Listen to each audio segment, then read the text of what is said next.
Hello, I'd like to welcome everybody to this optics session on the direct assessment instrument. Our facilitator today is Paula Engelhardt. Paula is an associate professor of physics at Tennessee Technical University. She has a PhD in physics from North Carolina State University, specializing in physics education research. And her PhD program project was the development of the conceptual diagnostic instrument of DC circuits, which is the direct that we're talking today, which is why we invited her. She is also the lead developer for the learner-centered environment for algebra-based physics, the LEAP curriculum for introductory algebra-based college physics at Tennessee Technical University. She's recently been involved in developing laboratory activities for the online calculus-based course sequence and is spearheading the revamping of the on-ground calculus-based physics laboratory sequence at Tennessee Technical University. So with no further ado, I'm going to pass it off to Paula. Thank you, Sherry. I appreciate that. Let me get my screen share up here.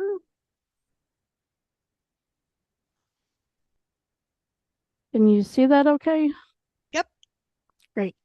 So I'm going to be talking about the assessment that I developed as part of my PhD project back in 1995, 96, and 97.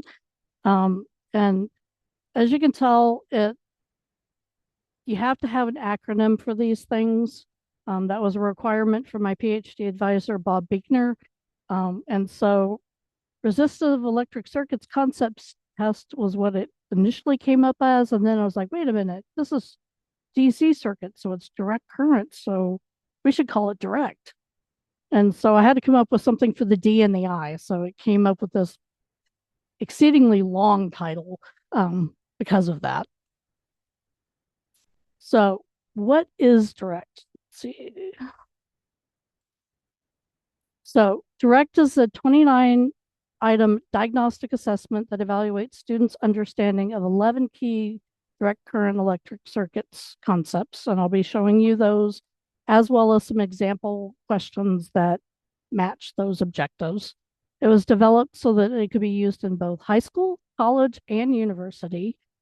And at the time, unlike the FCI, or the force concept inventory, I developed it only as a post test at the time because most students don't have a gut feeling about circuits. And so we weren't convinced at the time that doing a pre post assessment model was actually going to be very effective. Um, and so it was designed as post test, and that's all the data that I took on it was the post test. I did a couple of small pre-post assessments with it, and I think some others have done some more extensive work with that afterwards. And within this assessment, the distractors have some common misconceptions that I'll be talking about shortly. So Direct actually has 3 versions. Version 1.0 is the one I initially developed, and I would say it's very qualitative in nature. And then versions 1.1 and 1.2 focus more on a quantitative assessment of students' understanding. And apparently, it's been translated into Chinese, Finnish, German, Greek, Spanish, and Swedish. Generally, the assessment takes about 30 to 40 minutes to give, which is pretty typical.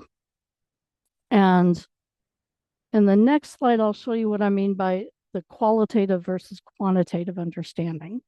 So this top question here is from Direct 1.0. And so it simply asks, is the power delivered to resistor A, does it increase, decrease, or stay the same? In the second version, it gets quantitative in the sense, does it quadruple, does it double, does it stay the same, is it reduced by half, or is it reduced by a quarter? That's one of the main changes because we realized that in having a 3-item assessment, that increases the likelihood that there may be guessing. And so that guessing percentage because there's fewer options, becomes higher. So if you have 5 items for them to choose between, that lowers the threshold for guessing to occur, and you get a better assessment. But in my opinion, that really changed the flavor of the two. So if you're really wanting to get more of the concepts, do they understand if it increases, decreases, or stays the same? I always recommend version 1.0, but that's just my preference. Um, the main difference between 1.1 and 1.2 is that there were some wording clarifications, and a few of the diagrams, you might be able to see it here if you've got a good sharp eye. Those two wires right there don't quite connect. They look like they did when I typed it all up, but technically they don't. And so we cleaned up some of those, and there was some language that had to get cleaned up as well. Feel free to ask any questions as I'm going. I don't mind getting interrupted. So, I have a quick question, Paula. sure, Sherry. Um, you mentioned that you had developed this as a post test. Yep. Do you know what kinds of conclusions that other researchers have found by looking at it as pre-post, or what you found looking at it as a pre-post? So, as a pre post, we did, I used it on one section of students at North Carolina State as a test. Hmm. And we were able to see differences between the pre-test and the post-test scores. So there was improvement. Um, but the thing is I'm still, this is where I have a different feel for certain things. Like with the force concept inventory, students literally have a gut feeling because that they have that little accelerometer in their stomach, Hmm. in their organs, and they can feel how things are changing because of that. But students really don't have that same intuitive feel about circuits. And so at the time when I developed things, it just didn't make sense to do pre and post Okay. because I figured that the pre scores were always going to be very, very low. Hmm. I Okay. kind of regret that now because it's the standard, you do pre post.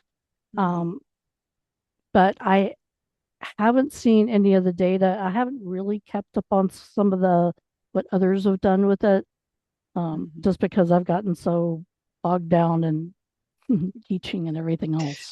Yeah.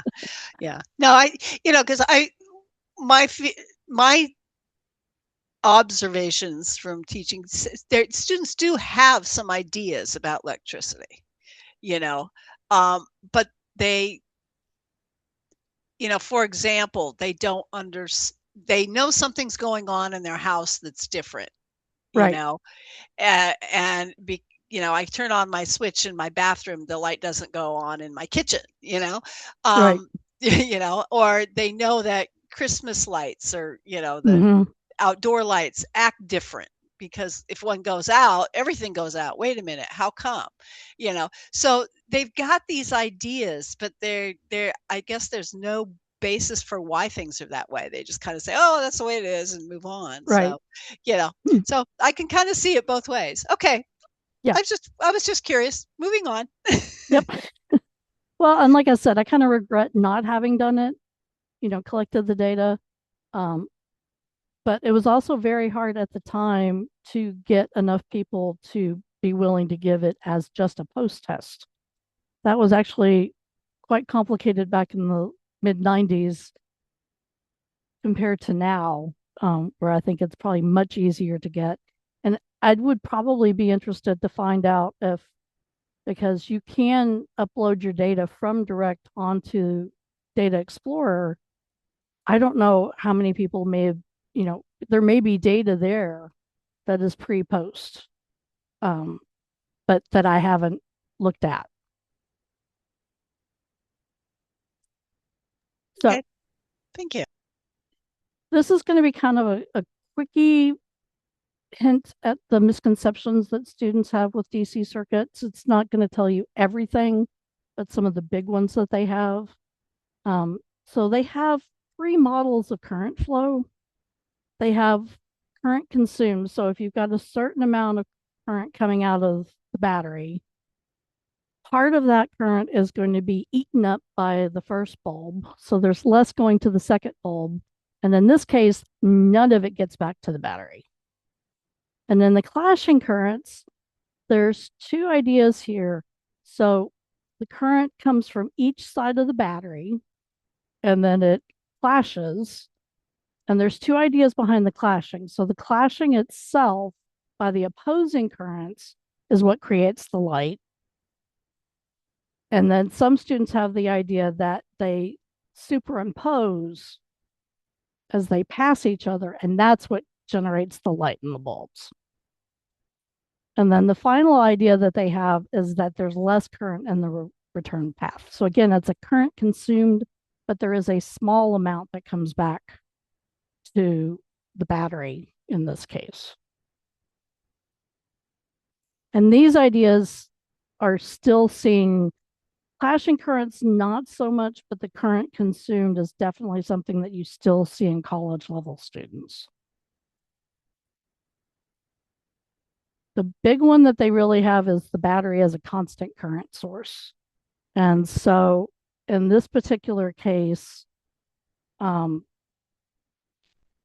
you've got the same battery, but you've got different circuits. So you've got simple, series, and a parallel. The students would say that the first bulb in each case would be as bright as the other because they think that the battery is giving each of those circuits the same amount of current. Now, it depends on what other model they may be thinking about in terms of what the unlabeled bulbs would be. And we'll talk about those in a second. And I've seen this in my, I teach the second semester algebra based course, and I see this concept a lot. They think it's a constant current source. So this is where things can get more complicated. So sequential reasoning basically is the idea that before and after, so the current gets to bulb A, and then if you close the switch after the current's gotten to bulb A, that doesn't affect what's happening at A because the current's already been through A. So students who are thinking about a circuit sequentially will say that A has the same brightness regardless of whether the switch is open or closed. And so they won't recognize that A and B are in series and so are dimmer than when C is in there and then C and B are in parallel, which makes A brighter in that case. So local reasoning is where they have the idea that the current comes from the battery and then it splits evenly between both of those branches, regardless of the fact that there is a second resistor in branch two. So they would say that if there was, whoops, if there was 5 amps coming off the battery, then branch two and branch one would both have 2.5 amps going through it. And then superposition reasoning is if one battery causes the bulb to be X bright, then two batteries, regardless of how they're connected, will make the bulb twice as bright. Any questions on the misconceptions that they have? So these particular misconceptions, I was able to document students having those based on mainly the interviews that I conducted with the students as part of the validation process, which I'll come to in a minute. And so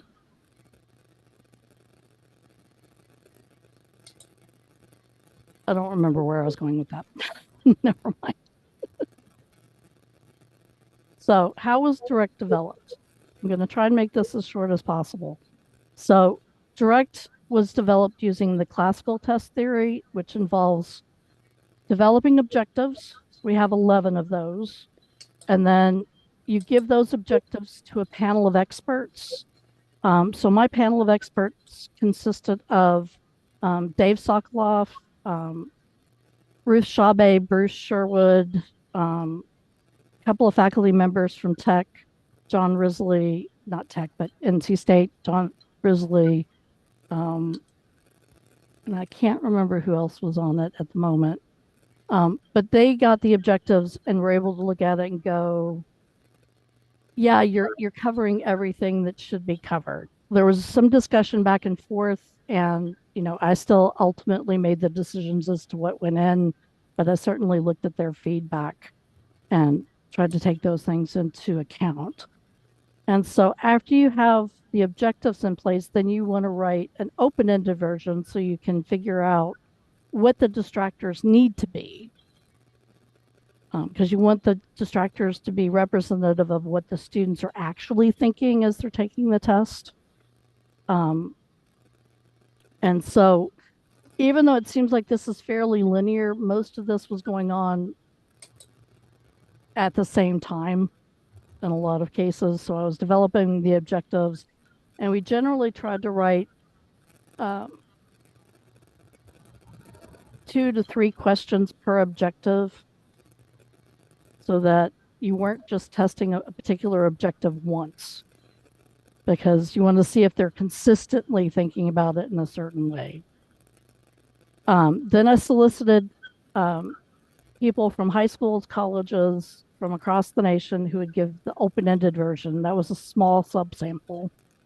And then from that, I analyzed those results and pulled them into different categories so I could try to figure out what the most popular ones were. And I made that into the multiple choice version. And then you administer the multiple choice version, and then you run all the statistics and everything once you get all the different sites back together. So you're looking at discrimination, percent correct, point by serial coefficients, and the reliability coefficient, which I used what was called the Cooter-Richardson 20. Um, so that one was an internal consistency um, measurement, and you want that to be fairly high in order to say that the test is reliable. So you want the test to be measuring the same thing every time consistently as humans can be anyway. Um, to help with additional, so validity is not something that you measure once and you're done. There's multiple versions of validity. So the panel of experts were helping me with the content validity, which is, am I covering the things I should be covering for circuits, for the little range that I was looking at. So to evaluate the construct validity is the test measuring the ideas that I think it is? I had to do individual interviews with students at high school and mainly at North Carolina State, because captive audience there. Um, and so I compared the students' answers to the answers that they had given previously, with now being able to hear their reasoning and asking further questions. Um, and so that all of that ends up being a revision for the multiple choice version, because we found some questions were not really working very well. Nobody got the answers right. And so we threw some questions out, or their statistics indicated that they weren't functioning the way that we wanted them to. So we threw those out, and then you kind of repeat the process. And so that there's an endpoint, ultimately, I stopped at 1 revision and quit. So that's the basic idea of how Direct was developed. Anybody have any questions over that part? I just have a comment. We've been doing many assessment instruments over the past, several months, and I'm actually kind of glad that you did this, because a lot of the instruments are developed the same way.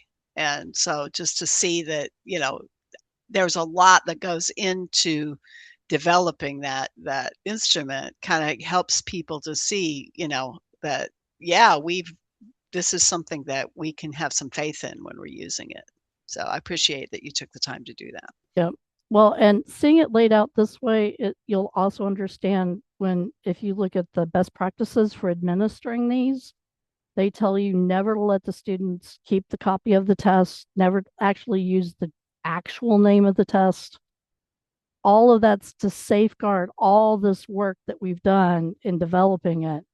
Because if it gets out and students have access to it outside of this, it can seriously deflate the value of it.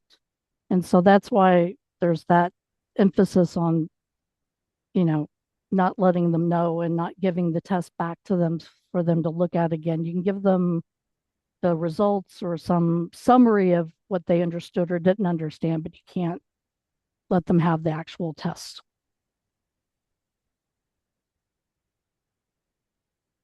So these are the 11 objectives that we came up with, and these were developed by looking at a large number of high school textbooks and a large number of college textbooks and trying to pull out what the common things were in all of those that we could conceivably do within a short amount of time in terms of administration of the assessment. So we divided those into physical aspects, energy, current, and voltage. So in the next few slides, I'm going to focus in on each one of these separately and then also show you examples of the questions that go with these. I have a question. Yep. Looking at your list, um, one of the earlier examples that you showed when you were talking about their misconceptions, there was the open switch. And I've used the direct quite a lot, and I honestly cannot remember. Is there anything in the direct that addresses the voltage across an open switch? Yes. Oh, okay. I thought so, but I wasn't sure. I was just curious. Yep. Okay. I'm pretty sure there is one in there. Okay.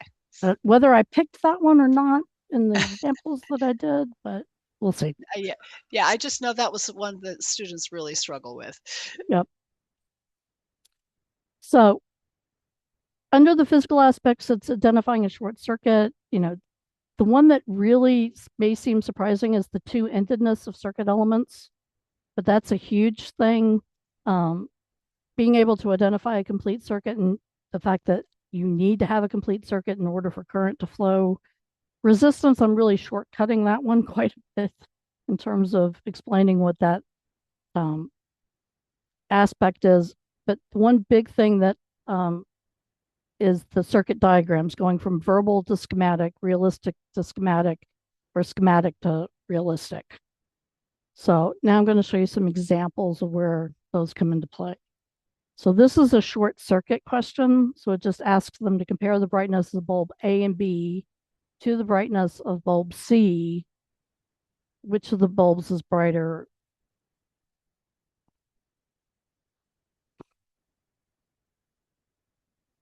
So many students, because of the wire, can you see my mouse if I move it?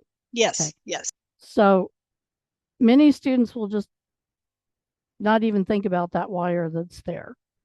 They will kind of, if anything, they'll think that these two are in parallel. And so they won't realize that that's going to be a problem.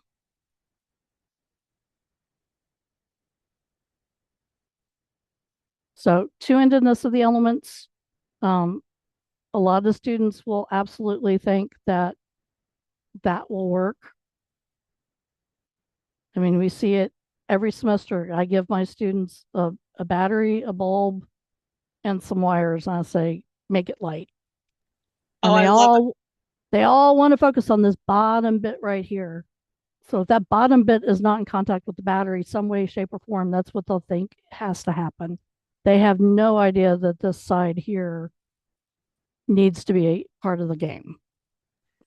That's awesome that you said that because that's exactly what I did. I would give my students a baggie, and in that baggie would be a light bulb, a battery, and one wire. And I Yep. do the same thing. Make it work. Yep. Make it work.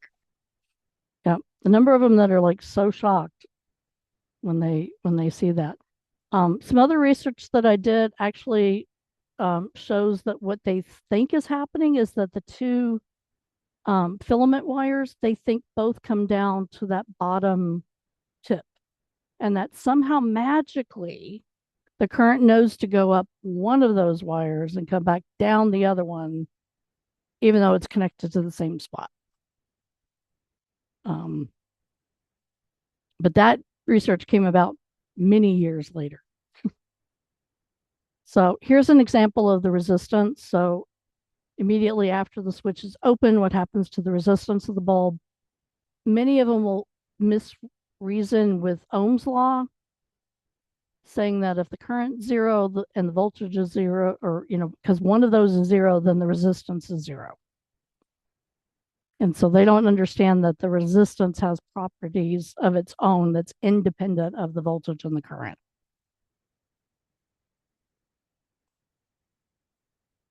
And then these last three on this part are showing the various versions of going from verbal to schematic.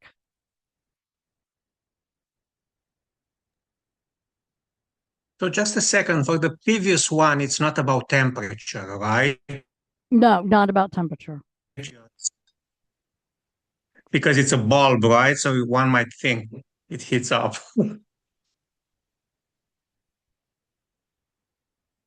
So this one's realistic. So they're going from this circuit and they have to pick the right schematic diagram that goes with it. And this one's the reverse. Here's the schematic. Which of those actually works?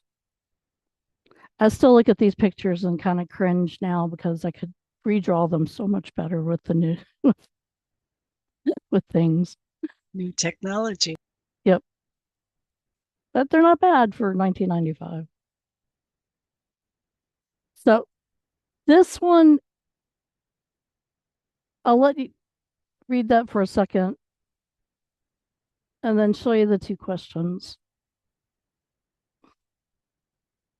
To some extent, if you might agree with me, they're kind of really the same. One just says energy delivered and one says power delivered. And this was one thing that we had trouble with, is coming up with actual power and energy questions at the time. I think if I was doing this again, I might now be better able to come up with some better energy questions than what we had. And even connecting it better to Kirchhoff's loop rule and why the loop rule has to be the way that it is. But this was the 1995 me, so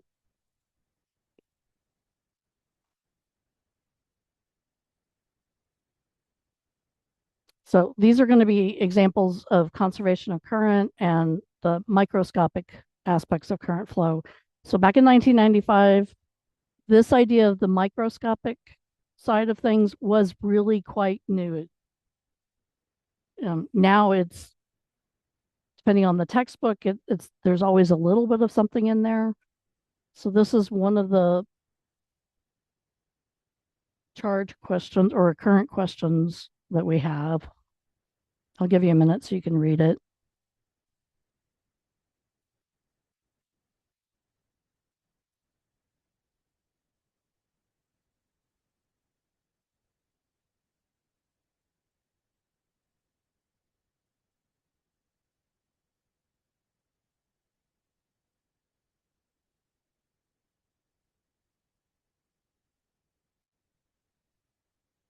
Everybody okay for me to move on? So this is another one. And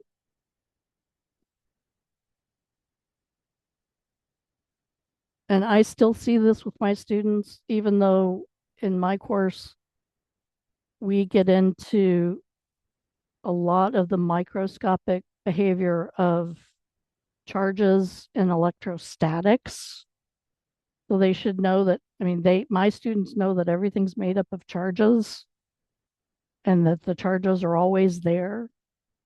Many of them will get a question similar to this wrong. They think that the charges are still coming from the power company and that they're not there already and just waiting to move. And then this is a fairly typical ranking question on what the currents are at each of those points.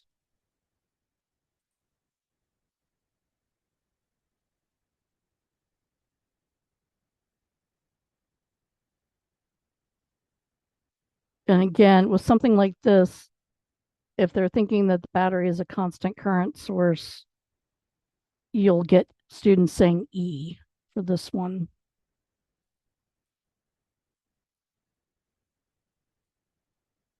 So one thing I'd like to point out is that I don't like I no longer like, let me put it that way, the traditional way that we state Ohm's law, which is delta V is equal to IR, because it hides the cause effect relationship. Just like Newton's second law, as F equals ma, hides the causal relationship. So it's the combination of the voltage and resistance that's in the circuit that dictates what that current's going to be.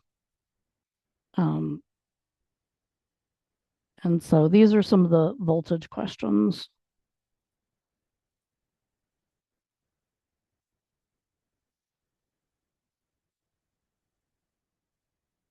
And this was one thing that the panel of experts got on me about, because a lot at that time, not everybody talked about two batteries in parallel. And so they were wondering if that would be a problem or not, but it didn't seem to be.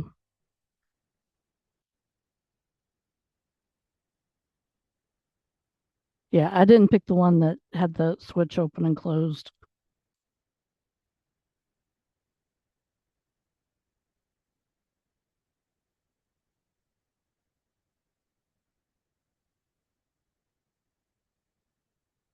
So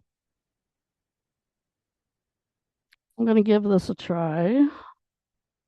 So where you can get direct,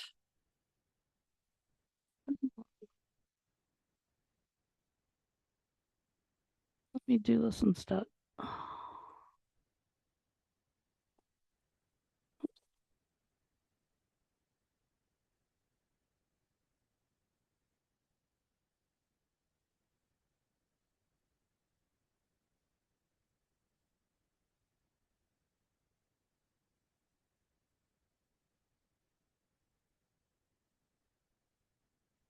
Can you guys see my web page now? No, I still see the slideshow. Okay, let me see if I can switch that. Actually, I see Fizzport, or is You do? that part of the slide, Now it's okay. There is. Yeah, it was there. I looked away for a second and it switched. Well, are you talking about this one? The other slide. Or did you see the full Fizzport? The full fizz. So briefly I saw like it looks like Yeah. a browser tab with Fizzport, but now I'm just seeing how I can get direct slide with the green arrow. Yeah. So okay, now I see There your you go. browsers.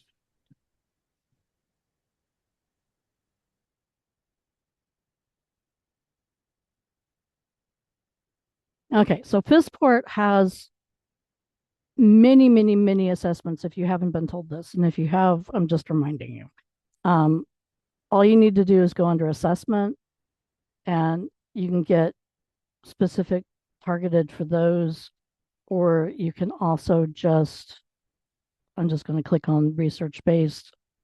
I'm going to cheat and choose. So they have a ranking here. The gold star ones are the ones that have been fully tested and vetted. And then they have different grades of the assessments. There we go. So you have to be a member of FISPort and you have to be verified before you can download any assessments, because they don't want students getting a hold of this. It usually takes 2 to 3 days, depending on how quickly they do the assessment part. But you can see example questions. There's the paper that I wrote a long time ago. You can score it with FISPort Data Explorer. This is where I noticed that some other people have been doing some things that they've actually published and that FISPort has linked to. I haven't actually looked at those because I just noticed those today. And then if you need a translation for some reason, you've got those. And then this version bit says basically the same thing that I said. How many of you have actually worked with Data Explorer? I have a little bit, just since we've been helping people do it through optics. We had a FISPort session through optics. Okay. Because it's really not that bad. The first time you do it, it's always more scary.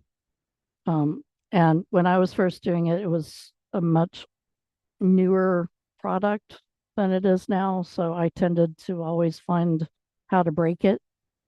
So hopefully they've got a lot of that fixed by now. But direct is one of those that you can. And so this right here is where, if you decide you want to do these, make sure you read that, because it's really important, like I said, to make sure that you're doing it the way so that none of the data and things get out. Not the data, but the assessments get out and get misused. So I'm just about done. With direct, you can assess what misconceptions your students have. You can compare your results with other 2-year colleges with Data Explorer or just with more of a national sample. You can assess whether new curriculum or instructional approaches improve student understanding. And I highly encourage you all to present any of those results as a short talk or a poster even at the regional and national APTs, or write a short paper for physics teacher. Including the TYC tidbits column. Those are very, very short articles and a good place to get started. Yep. And then this is my final thought. And this is true for not just directs, but for any of these assessments. They're not end-all be-all tests. They're just another data point to help you sort of understand how your students are progressing. No one instrument or study can ever give you a definitive answer. It's like validity. You have to collect multiple different pieces of information before you get a clearer picture of what's going on with a particular student. And then if you need to, that's how you guys can contact me if you have any questions. So I'd be happy to answer any questions. I have a question. Since you mentioned switches being opened and closed, are you also looking at transient states like charging a capacitor, magnetizing an inductor? It's No. still direct Nope. current. No, It's just still steady current.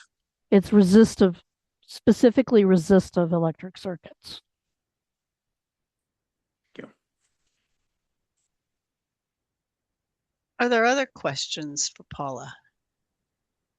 I had a kind of general question, like in terms of like developing the instrument. You mentioned about, or there's a discussion about, seeing this only as like a post test, at least when it was under development.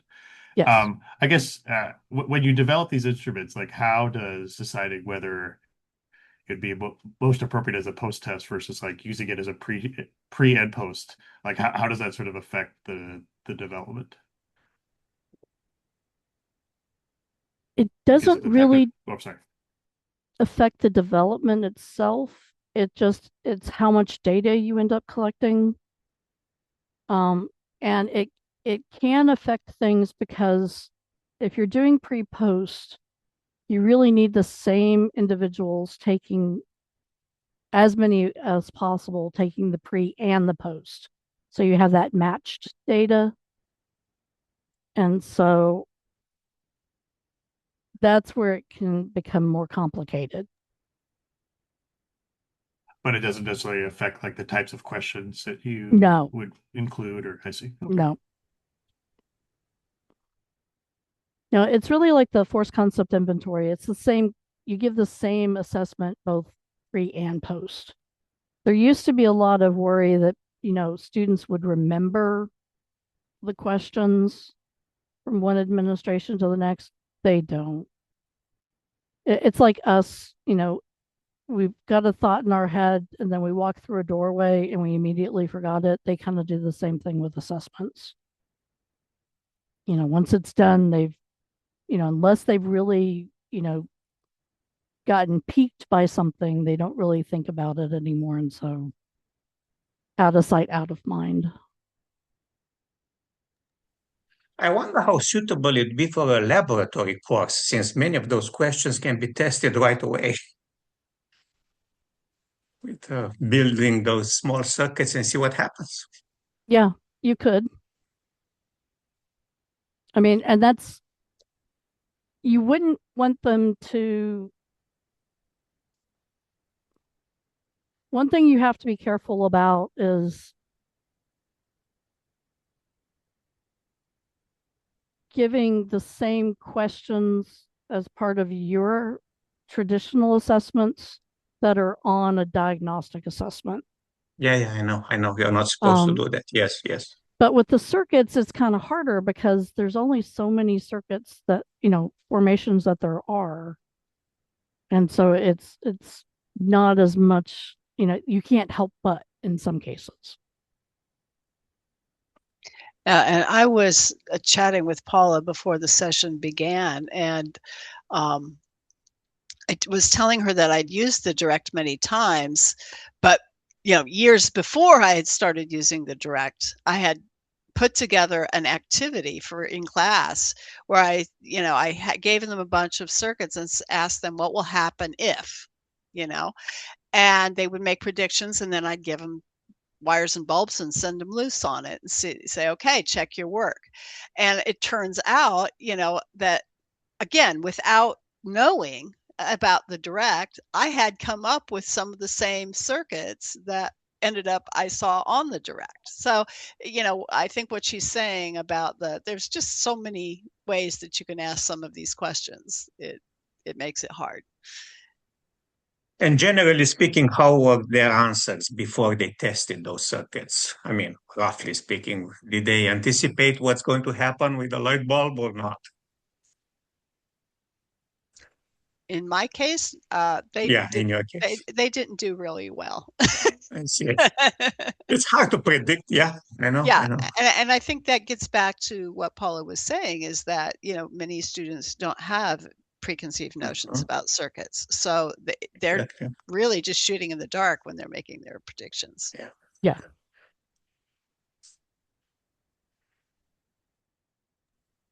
I have a question. You kind of mentioned about how, students come in with like, little understanding of electricity, um, you know, versus motion. Um, but then, there's this idea of the battery being like a constant current device. And I'm just wondering if you have like any thoughts on like where that comes from. Is it like basically like from just like curriculum and like how they encounter potential versus current? It could literally just be in terms of how they've used batteries in the past. So, many, many, many devices, you need at least two AA batteries to power. And so it could be coming from that. And I think some of it might be coming from their experience with household circuits. Like if I turn this light on here and I turn the same light on somewhere else, it looks the same, kind of a thing. So maybe they're making this connection of these bulbs look the same with constant current. Yeah. I really don't know. That's a tough one. Yeah. And I reviewed some of that research, but I don't remember them actually coming up with any ideas on that at that time anyway.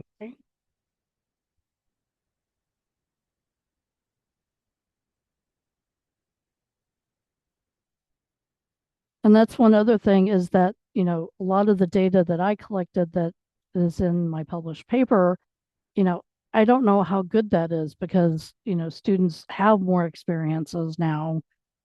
They may be coming in with, more ideas than did at that time because technology has completely changed since 1995. Computers alone have changed a lot. I was carrying back and forth to write my dissertation one of the Apple II, not Apple IIs, but one of the early Macs that was just like a rectangle and had the floppy spot in it. And I was carrying that back and forth from NC State to home so I could work on my dissertation, typing it up. And now you can throw them in a backpack or carrying it around in your back pocket with the iPhones.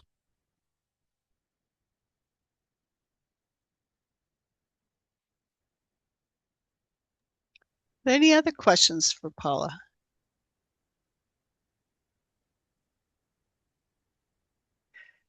Okay, I'm going to share a screen really quick.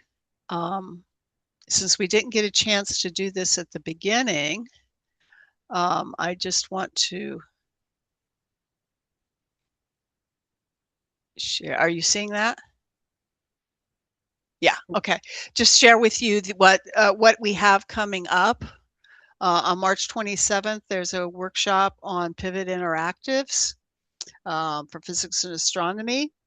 On April 17th, there's another one of our PER interest group sessions on the iStar instrument, Inquiry into Scientific Thinking, Analytics, and Reasoning. And then on May 30th, there is a workshop on student experiments with NASA, partnered with NASA. So I want you to make sure that you're aware of that. And as always, if you could please take just a couple of minutes for the very, very brief evaluation. And I am going to take this opportunity to thank Paula so very much for talking to us today about the direct instrument. We really appreciate that you were here today with us. Thank you for the invite. I enjoyed it. It's been a long time since I've talked about it. Well, we're very glad you were here. Can you please put that link in the chat for the survey? Oh, yes, I'm sorry. Thank Let you. me, It doesn't, it's not live. here we go.